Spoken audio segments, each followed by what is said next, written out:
Morning everyone. इससे पहले वाले वीडियो के अंदर हमने ऑक्सीजन को कंप्लीट किया था। आज वाले वीडियो में हम ओजोन गैस को करेंगे।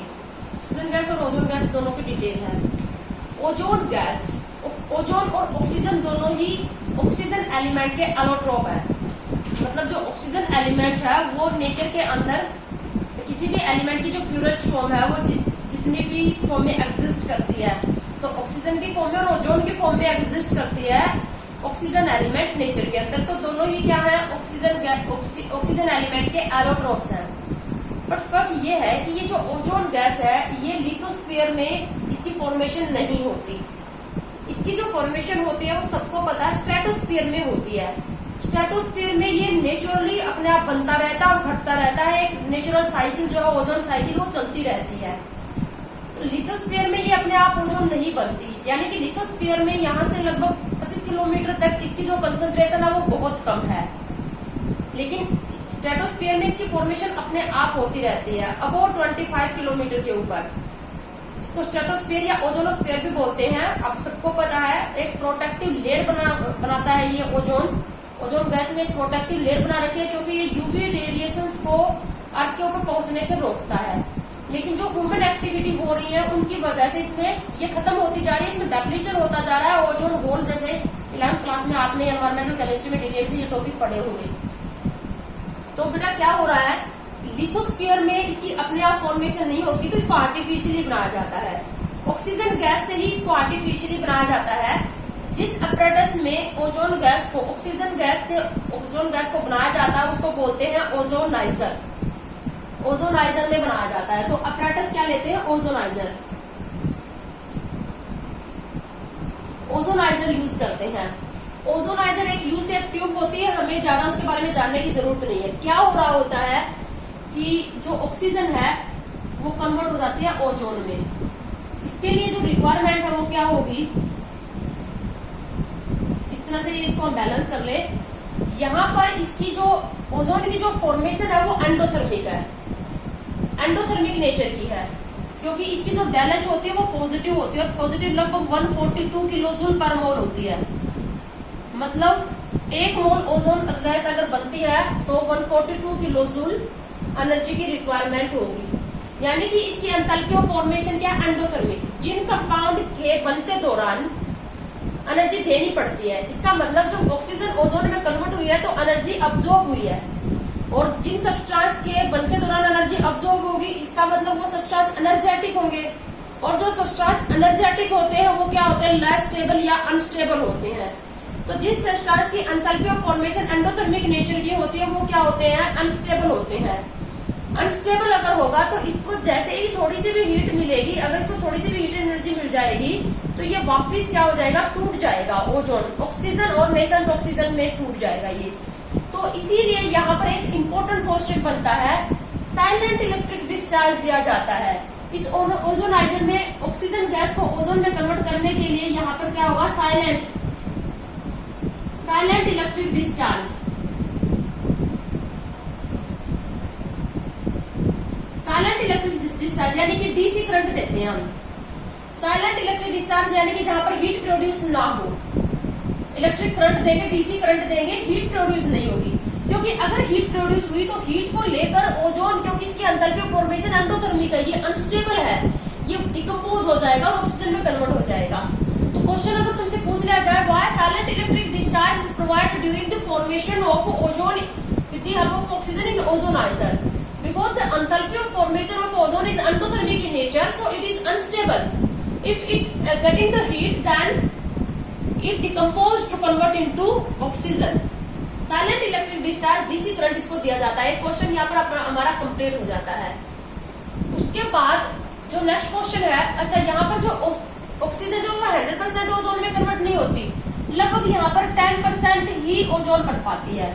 इसको बोलते हैं ओजोनाइज्ड ऑक्सीजन।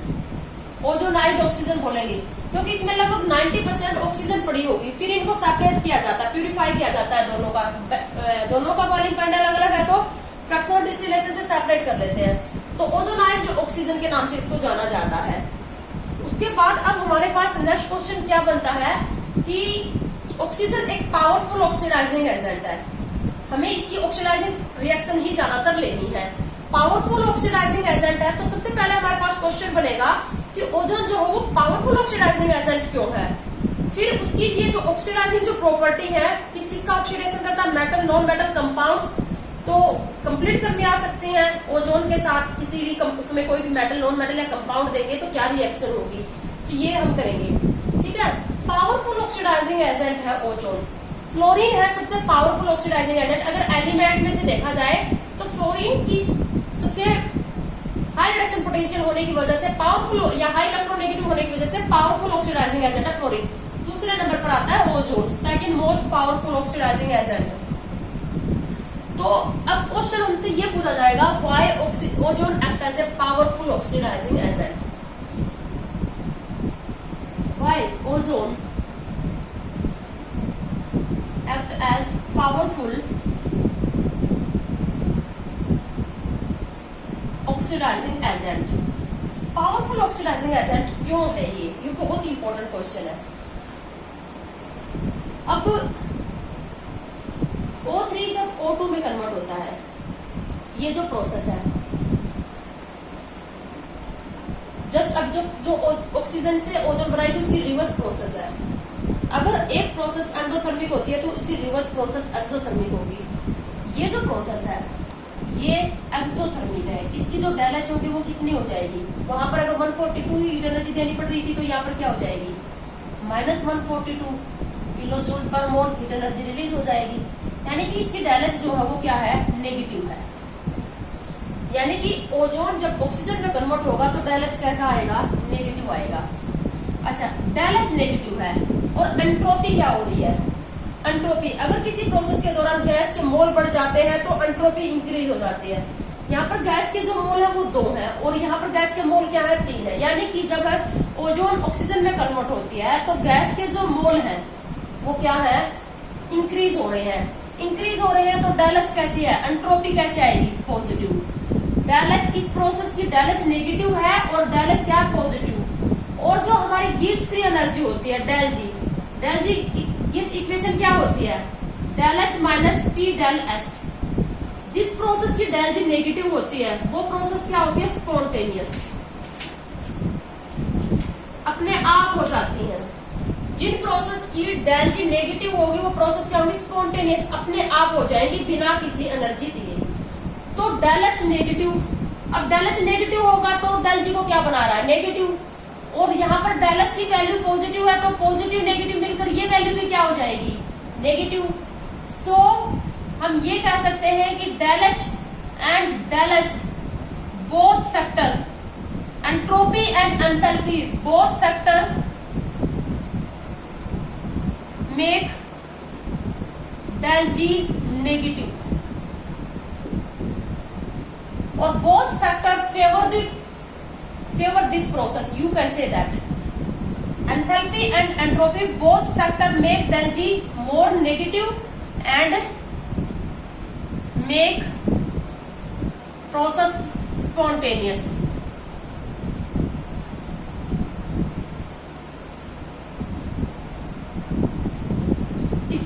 इसको ऐसे भी लिख सकते हो तुम और करके, O3 जो है वो O2 प्लस O में कन्वर्ट हो रहा है, ऐसे भी लिख सकते हो, एक ही बात है ये।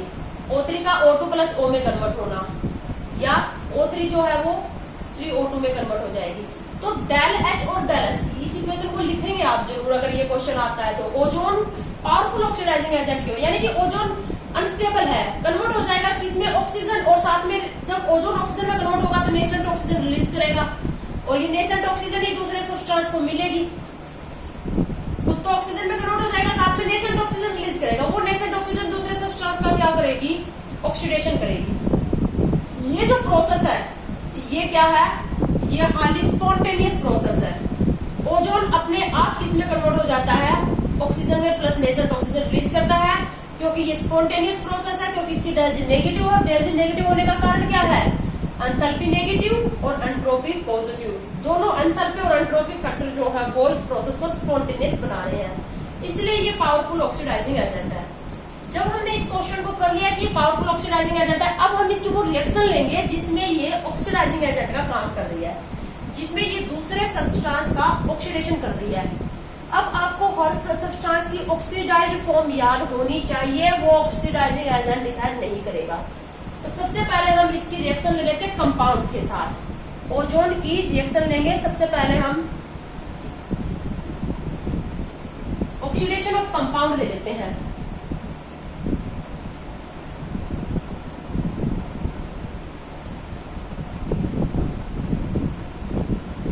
सबसे पहले मैं आपको हेडिंग बना के बता देती हूँ, जितने भी मेटल सल्फाइड हैं, मेटल सल्फाइड, वो ऑक्सीजन के साथ रिएक्शन करेंगे। ये ऑक्सीजन कौन देगा? ओजोन, और ये कन्वर्ट हो जाएंगे मेटल सल्फेट में। मेटल सल्फाइड किस में कन्वर्ट हो जाएंगे? मेटल सल्फेट में। जैसे कि एग्जांपल देखो, मेटल सल्फाइड के एग्जांपल कौन कौन से हो गए हमारे पास? Zinc sulphide, cadmium sulphide, copper sulphide, और हमारे पास हो गया पीबीएस, लेड सल्फाइड। ये सारे एक की मैं आपको लिख के दिखाऊंगी, बाकी की आप खुद ही करोगे। ओजोन कन्वर्ट होगा O2 प्लस नेसेंट ऑक्सीजन में। अब जैसे हमारे पास है लेड सल्फाइड, पीबीएस, इस नेसेंट ऑक्सीजन का यूज करके किस में कन्वर्ट हो जाएगा? PbSO4 में, या 4 नेसेंट ऑक्सीजन यूज हो जाएंगे। बैलेंस तुम खुद से कर लेना। तो इस तरह से ozone O2 plus nascent oxygen, और ये नेसेंट ऑक्सीजन कोई भी मेटल सल्फाइड होगा उसको किस में बदल देगा? मेटल सल्फेट में। ऑक्सीडेशन किसका हुआ है? सल्फर का हुआ है, मेटल का नहीं हुआ है। मेटल यहाँ पर भी +2 में है, यहाँ पर भी +2 में है। सल्फर यहाँ पर -2 में था, यहाँ पर किस में चला गया? +6 में। तो ऑक्सीडेशन जो हुआ है वो सल्फर का हुआ है यहाँ पर प्रेजेंट केस में। रिमेनिंग कैडमियम की और कुप्रस सल्फाइड और जिंक सल्फाइड की तुम खुद से लिख लोगे ओजोन गैस के साथ रिएक्शन। तो ये बात, मेटल सल्फाइड जो होंगे वो मेटल सल्फेट में कन्वर्ट हो जाएंगे। ठीक है। उसके बाद सेकंड, जो नाइट्राइट होंगे, nitrite ion, metal nitrite, metal nitrite, वो कन्वर्ट हो जाएंगे इस ऑक्सीजन की हेल्प से मेटल नाइट्रेट में। जनरली ऑक्सीडेशन नाइट्राइट आयन का होना है। NO3 नेगेटिव आयन जो होगा वो नेसेंट ऑक्सीजन लेगा और NO2 negative ion, sorry NO2 negative ion NO3 negative ion में कन्वर्ट हो जाएगा। नाइट्रोजन की ऑक्सीडेशन स्टेट यहाँ पर +3 है, यहाँ पर +5 है। ऑक्सीडेशन नाइट्रोजन का होगा, तो मेटल नाइट्राइट, जो नाइट्राइट आयन होगा वो किस में कन्वर्ट हो जाएगा? नाइट्रेट आयन में। इसका एक एग्जांपल मैं आपको लिख के दिखाती हूँ। जैसे ओजोन की रिएक्शन हमने करवाई किसके साथ? सोडियम नाइट्राइट के साथ, अन्य NO2 के साथ। तो क्या रिएक्शन हो जाएगी? ये नेसेंट ऑक्सीजन लेके ये किस में कन्वर्ट हो जाएगा? अन्य NO3 में। तो sodium nitrite convert into sodium nitrate. इसी तरह से पोटेशियम नाइट्राइट, जो भी नाइट्राइट है मेटल नाइट्राइट, वो किस में हो जाएगा? मेटल नाइट्रेट में। अगर तुम्हें इसकी आयनिक रिएक्शन लिखने के लिए दे दी जाए, आयनिक, तो अन्य पॉजिटिव आयन से अन्य पॉजिटिव आयन कैंसिल आउट हो जाएगा। तो आयनिक रिएक्शन नेसेंट ऑक्सीजन से नेसेंट ऑक्सीजन कैंसिल आउट हो जाएगा। क्या हो जाएगा? NO2 नेगेटिव आयन O3 के साथ रिएक्शन करके NO3 negative ion plus O2 बना लेगा। ओजोन खुद O2 में कन्वर्ट हो गई, NO2 negative ion NO3 negative ion में कन्वर्ट हो गया, nitrite ion into nitrate ion. तो ये इसकी आयनिक रिएक्शन आ जाएगी।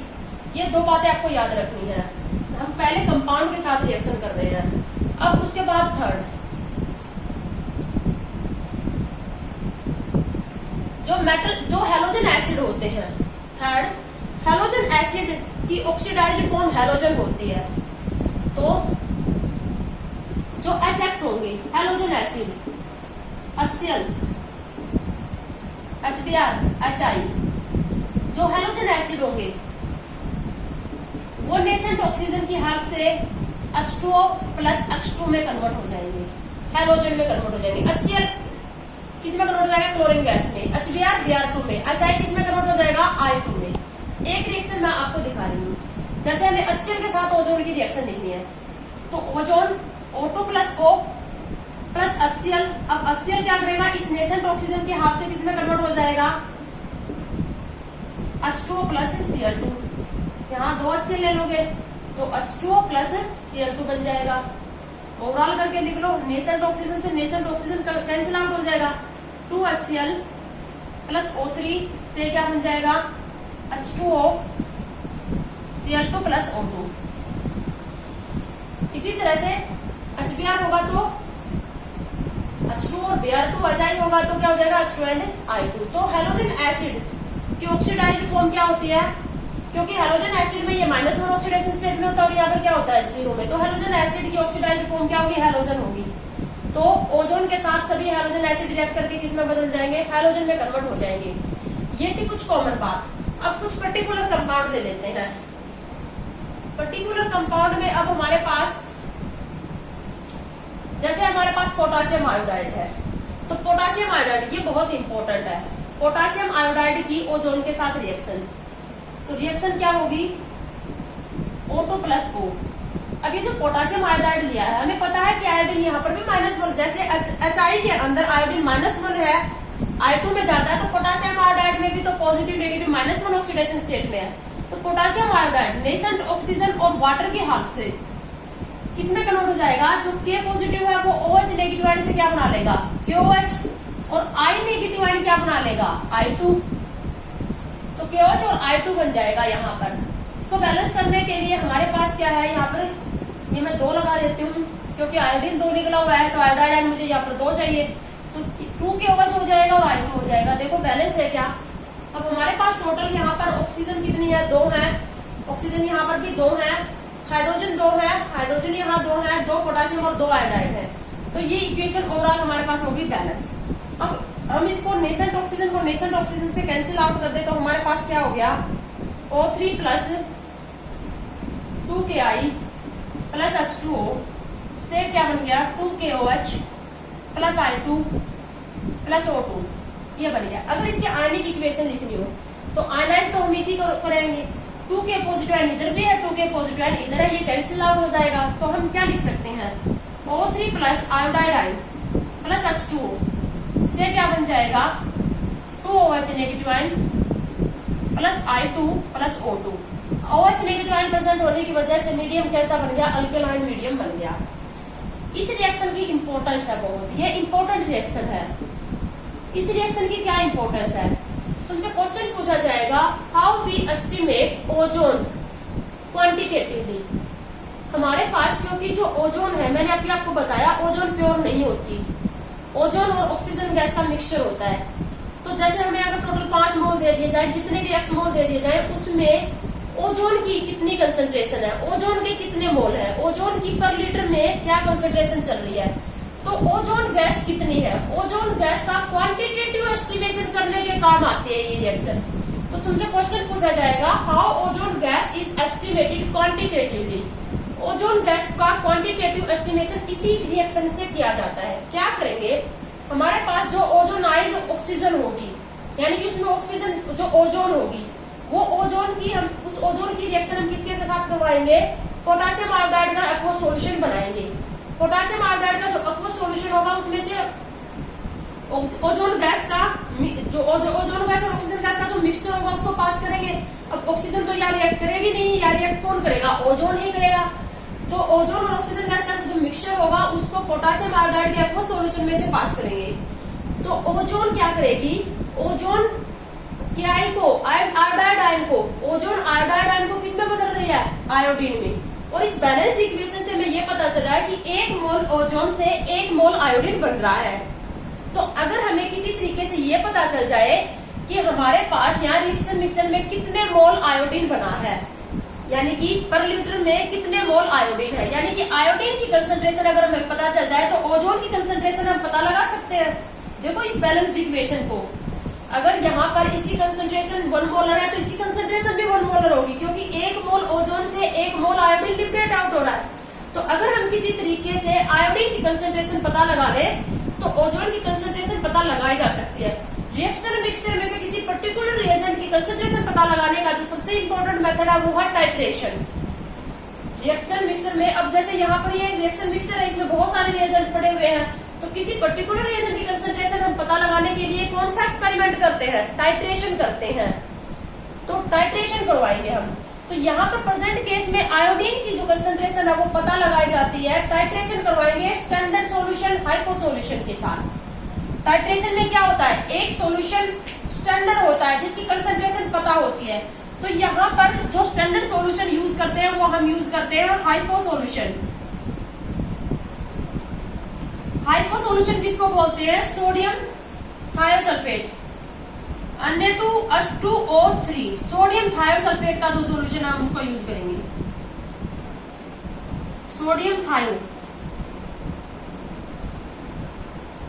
सोडियम थायोसल्फेट सॉल्यूशन यूज करेंगे। और यहाँ पर इंडिकेटर यूज करते हैं स्टार्च। हमें पता है कि स्टार्च का कलर आयोडीन की प्रेजेंस में ब्लू हो जाता है। इंडिकेटर जो एंड पॉइंट दिखाएगा, एंड में स्टार्च पेपर जब मतलब साथ में स्टार्च की कुछ ड्रॉप्स डाल देंगे, सॉल्यूशन का कलर ब्लू हो जाएगा। जब आयोडीन पूरी खत्म हो जाएगी तो एंड पॉइंट के ऊपर वो कलरलेस हो जाएगा। अच्छा, क्या होगा, कैसे होगी? तो मतलब पहले क्या करवाएंगे, पहले ओजोन गैस के मिक्सचर को पास करेंगे एक्वस पोटेशियम आयोडाइड में, आयोडीन लिबरेट हो जाएगी। लेकिन इस आयोडीन की भी तो कंसंट्रेशन हमें पता लगानी पड़ेगी कि ये आयोडीन की क्या कंसंट्रेशन पर लीटर में कितने मोल है। इसकी कंसंट्रेशन पता चल गई तो इसकी कंसंट्रेशन इस बैलेंस्ड इक्वेशन से हमें पता चल रहा है। तो आयोडीन की कंसंट्रेशन पता लगाने के लिए यहाँ पर हम जो स्टैंडर्ड सॉल्यूशन यूज करते हैं वो है सोडियम थायोसल्फेट सॉल्यूशन। और इंडिकेटर कौन यूज करेंगे? स्टार्च। इंडिकेटर यूज करते हैं स्टार्च। ठीक है, सबको पता है आयोडीमेटिक टाइट्रेशन जितनी भी होगी आयोडीमेटिक स्टार्च ही यूज होता है, तो हाइपो सॉल्यूशन बोलते हैं। अब क्या होगा, आयोडीन जो होगी वो सोडियम थायोसल्फेट के साथ रिएक्शन करेगी। आयोडीन की Na2H2O3 के साथ जब हम रिएक्शन करवाएंगे तो यहाँ पर बन जाएगा Na2H4O6 प्लस साथ में 2Na। वापिस रेडॉक्स रिएक्शन ही हो रही है। सल्फेट जो है यहाँ पर सल्फर के ऑक्सीडेशन स्टेट, यहाँ पर जनरली जो है वो H2O3 नेगेटिव, H2O3 2 नेगेटिव जो है वो किस में कन्वर्ट हो गया? H4O6 2 नेगेटिव आयन में कन्वर्ट हो गया। ऑक्सीडेशन स्टेट चेक कर सकते हो, यहाँ पर सल्फर की ऑक्सीडेशन स्टेट क्या है? 6 4 + 2। और यहाँ पर ऑक्सीडेशन स्टेट क्या होगी? 6 6 12 10, यहाँ हो जाएगी 2.5 2.5। तो ऑक्सीडेशन स्टेट इंक्रीज हुई है। तो हाइपो सॉल्यूशन का क्या हुआ है? ऑक्सीडेशन। और आयोडीन जो वो 0 से कहाँ चला गया? -1 में। तो अब टाइट्रेशन का आपको जो मोलरिटी इक्वेशन है, नॉर्मलिटी इक्वेशन वो पता ही है, या तो N1 V1 = N2 V2। जैसे इसकी N1 इसकी नॉर्मलिटी है, इसका वॉल्यूम है V1। टाइट्रेशन से हमने इस सॉल्यूशन का वॉल्यूम पता लगा लिया, इसकी नॉर्मलिटी आ जाएगी, यानी कि नॉर्मलिटी आ गई तो कंसंट्रेशन आ जाएगी। नंबर ऑफ इक्विवेलेंट पर लीटर या नंबर ऑफ मोल पर लीटर में ही क्या होती है? कंसंट्रेशन होती है। तो इस रिएक्शन की इंपॉर्टेंस पता चल गई आप लोगों को। ठीक है, अभी हम जनरली क्या पढ़ रहे हैं, पहले हेडिंग में कंपाउंड के साथ रिएक्शन पढ़ रहे हैं। कंपाउंड के अंदर हमने क्या क्या पढ़ा? जितने भी मेटल सल्फाइड होंगे वो मेटल सल्फेट में कन्वर्ट हो जाएंगे, हेलोजन एसिड जो होंगे वो हेलोजन में कन्वर्ट हो जाएंगे, और जो नाइट्राइट होंगे मेटल नाइट्राइट आयन किस में कन्वर्ट हो जाएगा? नाइट्रेट आयन में। और पोटेशियम आयोडाइड जो होगा वो किस में कन्वर्ट हो जाएगा? आयोडीन में। ये रिएक्शन हमने पढ़ी। उसके बाद 2 कंपाउंड और हम पढ़ेंगे यहाँ पर ओजोन के साथ, जो इम्पोर्टेंट है आपको याद रखने हैं। 2 कंपाउंड K4 Fe6 जो है K4 Fe6 इसको बोलते हैं पोटेशियम फेरोसाइनाइड। इसका कॉमन नेम क्या है? Potassium ferrocyanide. आयरन की ऑक्सीडेशन स्टेट यहाँ पर +2 है। ये वाटर और नेसेंट ऑक्सीजन जो ओजोन देगा उसके साथ रिएक्शन करके कन्वर्ट हो जाएगा K3 Fe6 में। रिएक्शन ओवरऑल कैसे होगी पूरी देख लो।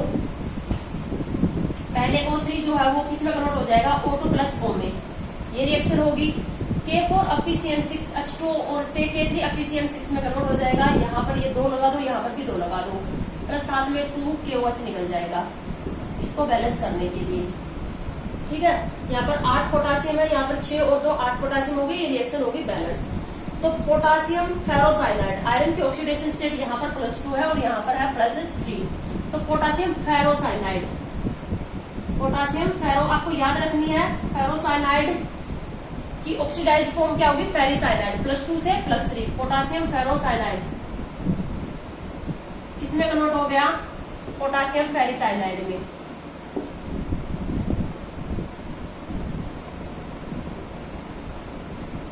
ठीक है, चाहे वो ऑक्सीडाइजिंग एजेंट कुछ भी हो, हमेशा पोटेशियम फेरोसाइनाइड पोटेशियम फेरिसाइनाइड में ही कन्वर्ट होगा। या रिड्यूसिंग एजेंट हुआ तो पोटेशियम फेरिसाइनाइड किसी में रिड्यूस हो जाएगा? पोटेशियम फेरोसाइनाइड में। उसके बाद एक और कंपाउंड हम यूज करेंगे यहाँ पर पोटासियम मैग्नेट K2MnO4, इसकी ऑक्सीडाइज्ड फॉर्म है KMnO4, पोटासियम पर मैग्नेट। यहाँ पर इसकी ऑक्सीडेशन स्टेट +6 है और यहाँ पर है +7। तो पोटासियम मैग्नेट इसमें कन्वर्ट हो जाएगा पोटासियम पर मैग्नेट में। कोई भी ऑक्सीडाइजिंग एजेंट हो, पोटासियम मैग्नेट किस में कन्वर्ट होगा? पोटासियम पर मैग्नेट में। तो ओजोन के साथ अगर रिएक्शन लगो K2MnO4 की, तो वो किस में कन्वर्ट हो जाएगा? KMnO4 में। डिटेल से ले लेते हैं इसकी रिएक्शन क्या होगी। बहुत ही आसान सी है ओजोन की reaction. O2 plus nascent oxygen. अब हमारे पास क्या है? K2MnO4 है plus nascent oxygen plus water, इससे क्या बन जाएगा? KMnO4 बन जाएगा प्लस क्या बन जाएगा? KOH बन जाएगा। इसको अगर हम बैलेंस करें तो यहाँ पर क्या है? हमारे पास पोटासियम 2 है, पोटासियम यहाँ पर भी 2 बन गए, मैग्नीज 1 है, मैग्नीज 1 है, यहाँ पर है हमारे पास 4, ये 4 है, और ऑक्सीजन यहाँ पर हमारे पास 2 है, हाइड्रोजन 2 है, ये 2 KOH हमें करना पड़ेगा। तो ये 2 KOH करना पड़ेगा, तो यहाँ पर भी हमें 2 लगाना पड़ेगा, ये 4 हो गए। आई थिंक अब ये बैलेंस हो गई। 4 पोटासियम हो गए, यहाँ पर भी हो गए 4 पोटासियम 2 मैग्नीज, अब ये बैलेंस है। तो इस तरह से ये ओवरऑल रिएक्शन आ जाएगी। नेसेंट ऑक्सीजन से नेसेंट ऑक्सीजन को कैंसिल आउट कर दोगे तो क्या बन गया? 2K2MnO4 plus O3 plus H2O, इससे क्या बन गया? 2KMnO4 प्लस क्या हो जाएगा? KOH plus O2। अच्छा, ये ओजोन का टेस्ट भी है। ओजोन गैस का टेस्ट किया जा सकता है। ये कलरलेस होता है। जो पोटासियम मैग्नेट का जो कलरलेस सॉल्यूशन है वो किस कलर का हो जाएगा? पिंक कलर का हो जाएगा। तो ओजोन गैस का टेस्ट आ जाएगा ये। तो ये थी बेटा कंपाउंड के साथ रिएक्शन। उसके बाद नेक्स्ट वीडियो में हम मेटल और नॉन मेटल के साथ रिएक्शन लेंगे, वो नेक्स्ट वीडियो